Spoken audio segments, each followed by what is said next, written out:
Cancer actually এইটো এটা সামূহিক ডিজিজ মানুহ মেণ্টেল আৰু ফিজিকেল গোটেই চিমটমছখিনি আমি বডিটোক এনালাইচিছ কৰি লওঁ হোমিঅ'পেথিক মানুহে বহুতৰ ধাৰণা হোমিঅ'পেথিক চিকিৎসাত চাইড এফেক্ট বা পাৰ্শ্বক্ৰিয়া নাই বুলি কয় কিন্তু প্ৰেছাৰ চুগাৰ থাইৰয়ড বুলি আমাৰ হোমিঅ'পেথিত কোনো মেডিচাইন নাই আচ্ছা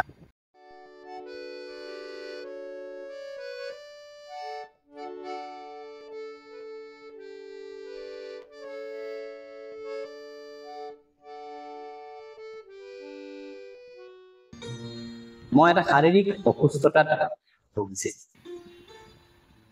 মই প্ৰায় 10 বছৰ ধৰি মোৰ এই অসুখটোত মই ভুগি আছোঁ মোৰ অসুখটো মোক এক সমস্যাৰ সৃষ্টি কৰিছে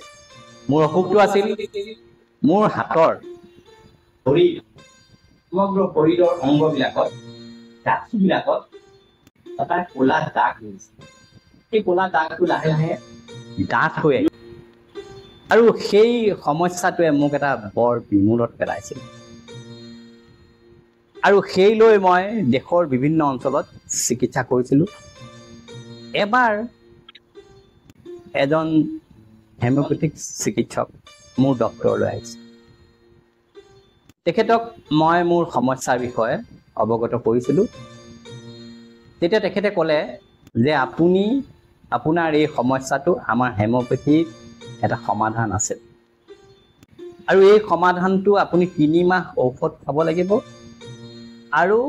সম্পূৰ্ণ নিৰ্মূল কৰিবলৈ হ'লে অসুখটো আপুনি 6 মাহ ঔষধ খাব লাগিব আৰু ঠিক একেদৰে চিকিৎসকজনৰ দিহামতে মই 3 মাহ ঔষধ খালোঁ মোৰ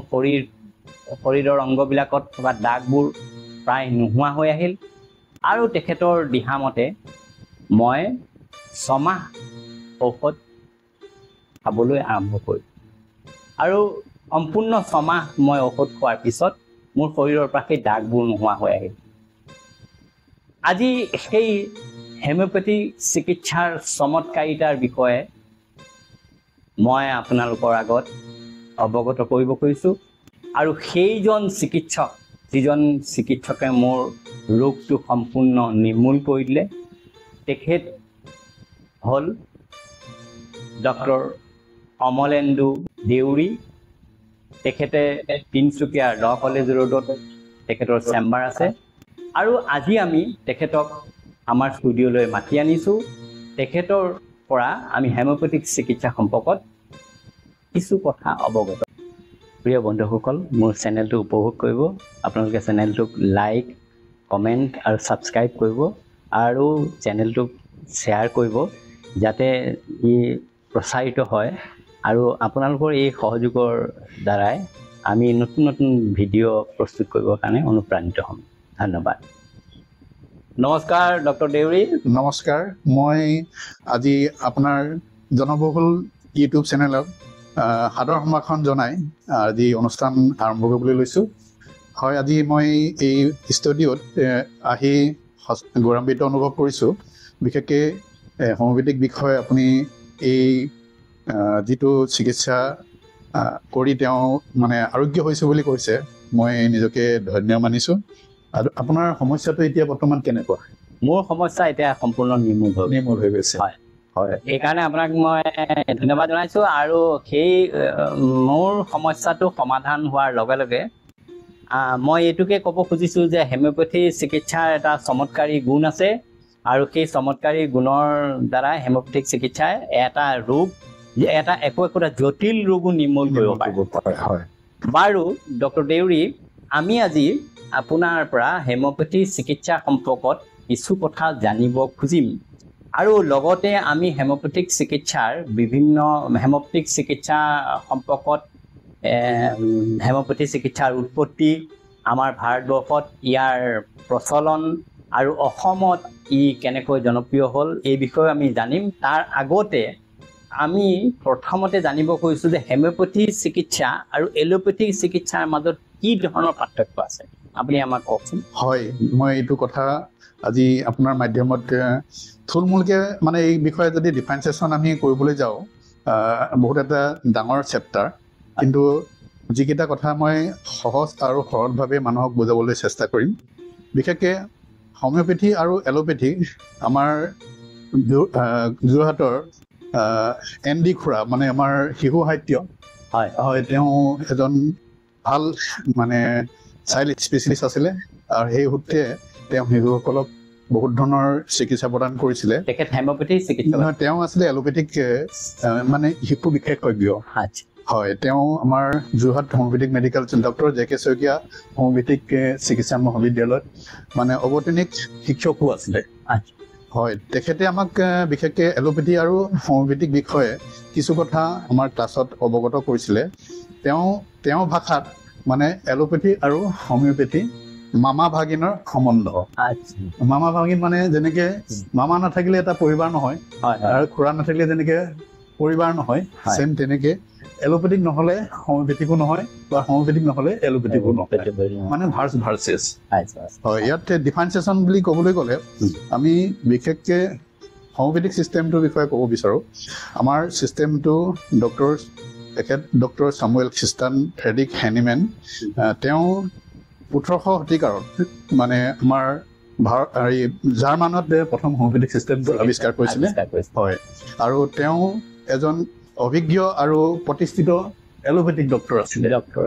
এলোপেথিক চিষ্টেমটো খোলাতেহে হোমিওপেথিক জন্ম হৈছে একচুৱেলি ডক্টৰ চেমুৱেল খ্ৰীষ্টান ফ্ৰেডৰিক এজন অভিজ্ঞ মেডিচিনেল স্পেচিয়েলিষ্ট আছিলে আৰু সেইটো সময়ত তেওঁ সঁচাকৈ খুব জনপ্ৰিয় ডক্টৰো আছিলে আৰু তেওঁ চিকিৎসা কালত তেওঁ বিশেষকৈ মানে এলোপেথিক মেডিচিন এটিঅলজি প্ৰগনচিছ এইবিলাক ষ্টাডি কৰি তেওঁ গম পাইছিলে যে প্ৰত্যেক দৰৱৰ এটা পাৰ্শ্বক্ৰিয়া থাকে সেই পাৰ্শ্বক্ৰিয়াটোৰ কাৰণে তেওঁ কিছুদিনৰ পিছত তেওঁ আধা জীৱনত মানে তেওঁ মেডিচিনবিলাক এৰিবলগীয়া হৈছে তেওঁ কিবা বেমাৰ হৈছে দৰৱটো খাবলৈ গৈছে কিন্তু সেই দৰৱটোৰ পাৰ্শ্বক্ৰিয়াৰ কাৰণে তেওঁ মানে মনেৰে বিচাৰিলেও মানে তেওঁ সেই ঔষধটো কণ্টিনিউ কৰিব পৰা নাই চেম তেনেকে তেওঁ যিমানবিলাক অনুগত পেচেণ্ট আছিলে সেই পেচেণ্টসকলকো তেওঁ ট্ৰিটমেণ্ট কৰিব অসমৰ্থ হৈছিলে সেইকাৰণে তেওঁ মানে মনত এটা অভাৱ অনুভৱ কৰিছিলে সেই অভাৱটো মানে যেনেকে আমাৰ অসমীয়াত এটা কথা কয় অভাৱেই আৱিষ্কাৰৰ মূল necessity is the mother of invention সেই তেনেকে তেওঁ এই হোমিওপেথিক চিষ্টেমটো বহু গৱেষণা আৰু অধ্যয়নৰ পাছত তেওঁ এই চিকিৎসা পদ্ধতি আৰম্ভ কৰিছিলে আৰু সেই তেতিয়া বিশেষকৈ তেওঁ যিখিনি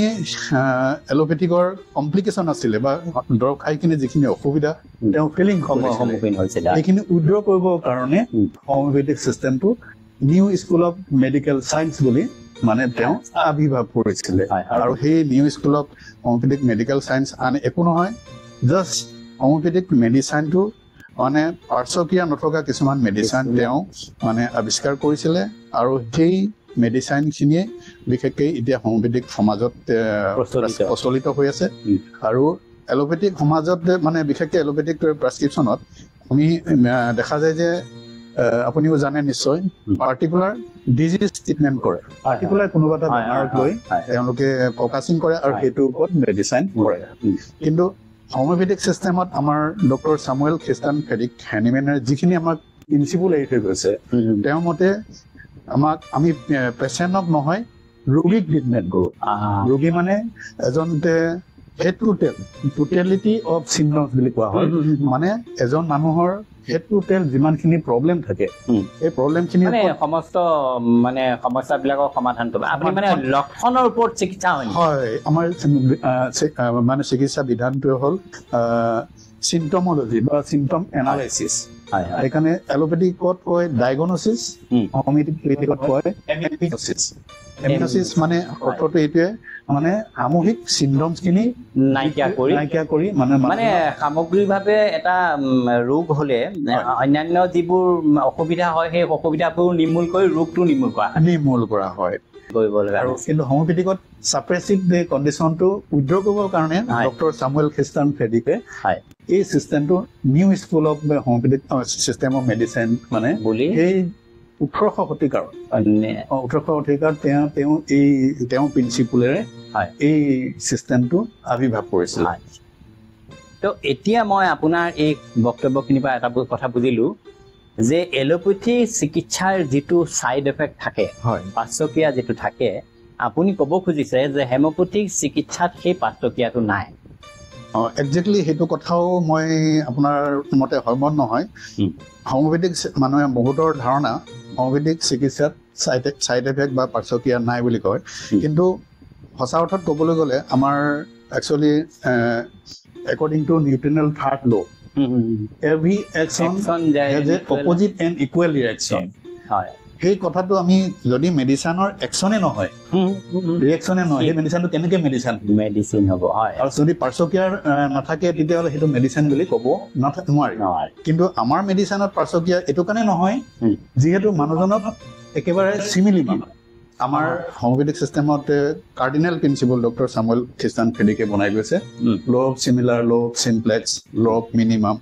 সেই শব্দৰ অৰ্থ মানে কম ড'জত আপুনি কম মিনিমাম ড'জটো দিয়াৰ কাৰণে ছাইড এফেক্ট নহয় আৰু সেই ছাইড এফেক্ট আৰু সেই কিন্তু ছাইড এফেক্ট নহয় বুলি আমি সম্পূৰ্ণ সেইটো ৰঙাই ক'ব নোৱাৰো যদিহে মানুহজনে প্ৰপাৰ ড'জটো প্ৰেছক্ৰাইব নকৰে আৰু প্ৰত্যেকটো ড'জৰ প্ৰত্যেকটো মেডিচিনৰ মানে চিকিৎসক ডিউৰেশ্যন আছে ডিউৰেশ্যন আছে এই ডিউৰেশ্যনৰ মতে তেওঁ ড'জটো প্ৰপাৰলি এপ্লাই কৰিব লাগিব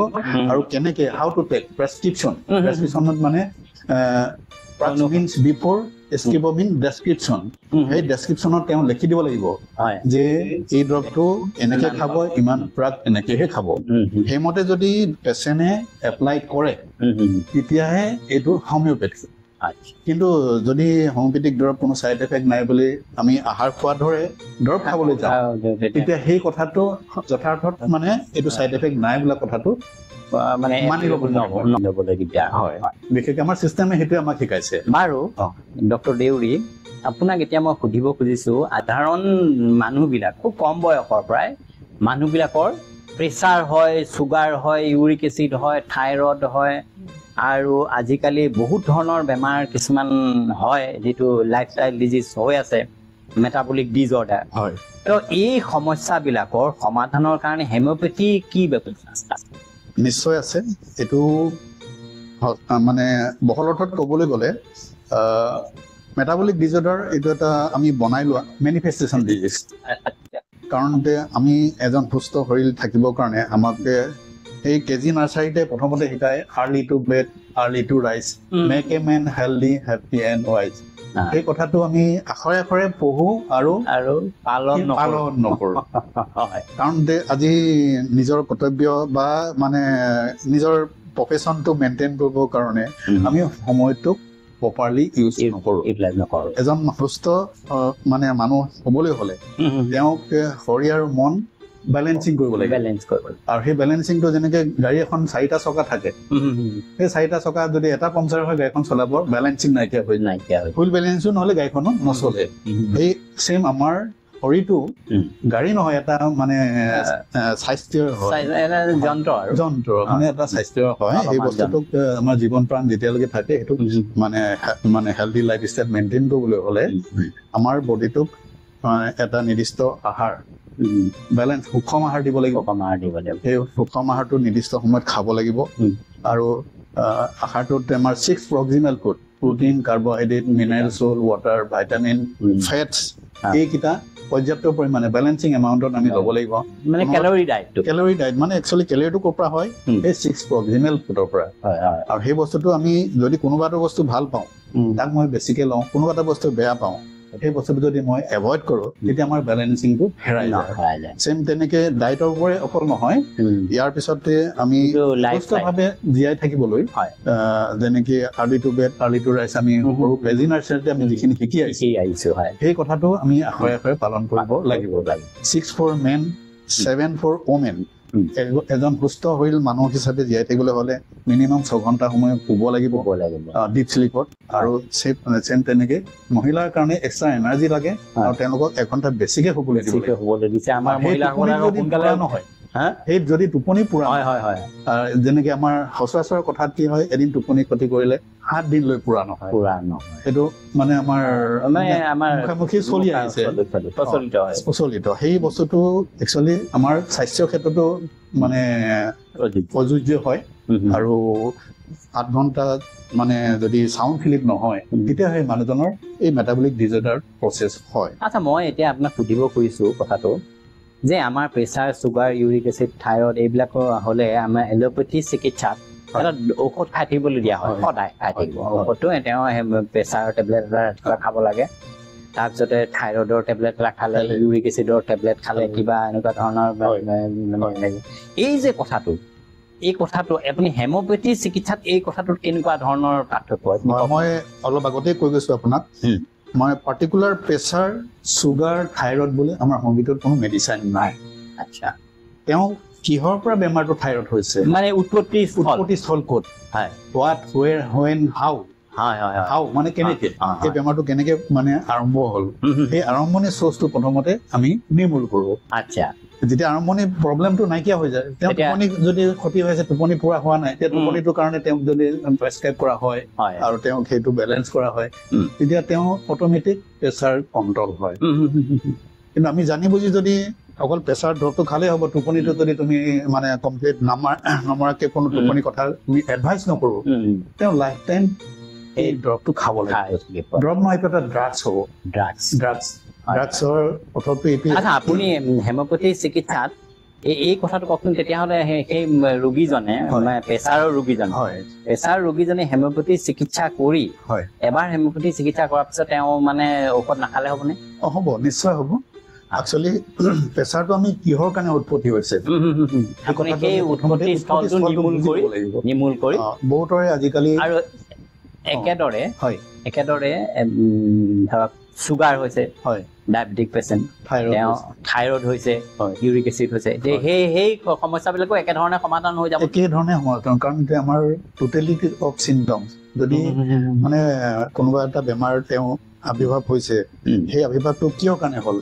সেই ৰুট কজটো যেতিয়া আমি নাইকিয়া কৰি দিওঁ তেতিয়া মানুহজন অট'মেটিক বেলেঞ্চ হৈ যাব যেনেকে গাড়ীখনৰ হাৱা 4টা চকা সম্পূৰ্ণ থাকিলে গাড়ীখন চলাই ভাল লাগে চেম আমাৰ বডিটো আমি সেই গাড়ীখনৰ নিচিনা বেলেঞ্চে কৰোঁ ডাক্তৰ কোনো ভগৱান নহয় জাষ্ট এডভাইচৰ থ্ৰুৰে মানুহজনক বেলেঞ্চে কৰা যায় এই কথাটো বুজিলো এতিয়া আপুনি আমাক এটা কথা কওকচোন আজিকালি কমন এটা ডিজিজ দেখা গৈছে অস্টিঅ'প'ৰচিছ মানুহৰ আৰ্থ্ৰাইটিছৰ সমস্যা হয় তাৰপিছতে আপোনাৰ মানুহে খোজ কাঢ়িব নোৱাৰে বিভিন্ন সমস্যা দেখা গৈছে ৰিউমেটাইড প্ৰব্লেম থাকে কিছুমান মানুহৰ জন্মগতও থাকে কিছুমান মানুহৰ এই যে হাড়ৰ যিবোৰ সমস্যা এই হাড়ৰ সমস্যাবিলাক সমাধানৰ কাৰণে আপোনাৰ হেমিঅ'পেথিত কি ব্যৱস্থা আছে সকলো ব্যৱস্থাই আছে একচুৱেলি আমি পেচেণ্টজন যেতিয়া মোৰ চেম্বাৰলৈ সোমাই আহিব তেওঁ সোমাই অহাৰ লগে লগে কেনেকুৱা ষ্টাইলত মানুহজন আহিছে কি কণ্ডিশ্যন ভুগি আছে আমি চাইন চিমটমছখিনি প্ৰথমতে কালেকশ্যন কৰিব লাগিব আমি হেড টু টেল অবজাৰ্ভেশ্যন কৰিব লাগিব মানুহজনে ক'লে মোৰ অস্টিঅ'আৰ্থ্ৰাইটিছে মোৰ এই বিষৰ কাৰণে আপোনাৰ ওচৰত ট্ৰিটমেণ্ট কৰিবলৈ আহিছিলোঁ আমি কিন্তু বিষৰ কাৰণে ট্ৰিটমেণ্ট নকৰোঁ বিষৰ ৰুট কজটোলৈ যাম কাৰণ আমি মানুহজনক কিছুমান প্লেনত আমি ডিভাইড কৰোঁ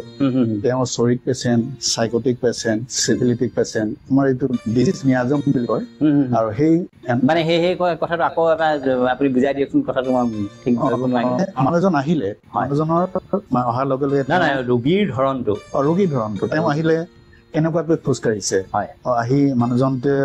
বহিলেহি বহাৰ পিছত তেওঁ এক্সপ'জিং কেনেকুৱা ইণ্ট্ৰ'ভাৰ নে এক্সট্ৰ'ভাৰ আৰু তেওঁ মানে চাইন চিমটমছ কি তেওঁ কি ক'ব বিচাৰিছে আৰু তেওঁ মানে সঁচা কথাটো লুকাই ৰাখিছে নেকি ইণ্ট্ৰ'ভাৰ নেকি মানে কথাটো ফ'কাছ কৰিব মানে পেচেণ্ট সাইক'লজিটো আপুনি ভালকৈ মেণ্টেল চিমটমছটো আমি অবজাৰ্ভ কৰোঁ আৰু সেই মেণ্টেল চিমটমছটো অবজাৰ্ভেশ্যন কৰি যদি প্ৰপাৰ ৰিমেডি অৰ্থটো এইটোৱে পাৰ্মানেণ্ট ৰেষ্টৰ মানে পিয়ৰ মানে এটা ৰোগীক সম্পূৰ্ণভাৱে নিৰাময় কৰাজনক ৰিমেডি বুলি কোৱা হয় সেই ৰিমেডি শব্দটো অকল হোমিঅ'পেথিক মেডিচাইনত প্ৰয়োগ কৰা নাই ড্ৰাগছত প্ৰয়োগ কৰা নাই ড্ৰাগ আৰু ৰিমেডি ডিফাৰেঞ্চিয়েশ্যনটো মানে কৰিবলৈ হ'লে বহুতখিনি সময় যাব কিন্তু মই ৰিমেডি শব্দটো জাষ্ট হোমিঅ'পেথিক মেডিচাইনত মানে মই এটা অনুমান কৰিছোঁ আপুনি এই যে কথাটো কৈছে ৰোগীজনৰ মানে এটা কথা মোক ক্লিয়াৰ কৰকচোন যে ৰোগীজনৰ মানে মানসিক স্তৰটো ওপৰত ডিপেণ্ড কৰি আপোনাৰ ঔষধৰ মানে সাল সলনি হ'ব নেকি? হ'ব, নিশ্চয় হ'ব। মানে ধৰক মানে দুজন আৰ্থ্ৰাইটিছ পেচেণ্ট আহিলে হয় একেলগতে বহি আছে,